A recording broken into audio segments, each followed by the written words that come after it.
1. There you have it. We are officially in holiday mode here in Washington. A short time ago, President Obama and his family kicked things off with the lighting of the National Christmas Tree. We have a new tree this year. This one is a 28-foot Colorado blue spruce. It was planted in late October. Gorgeous. 2 nights ago, the Capitol Christmas tree was lit by House Speaker John Boehner. This one, of course, by the First Family there in front of the White House.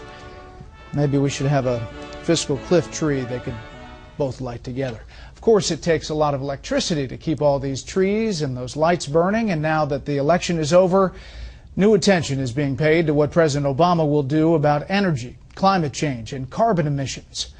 Here is correspondent Shannon Breen.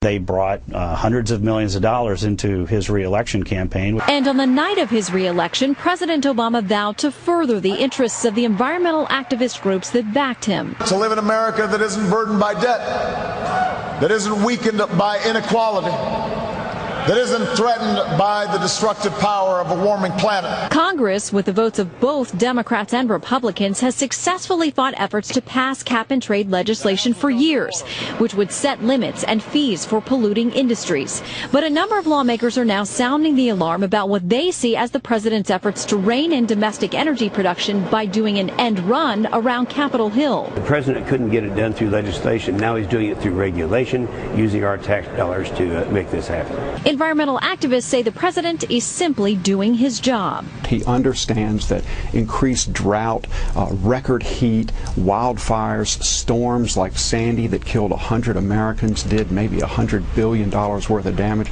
put 14 feet of water in lower Manhattan. This has never happened before.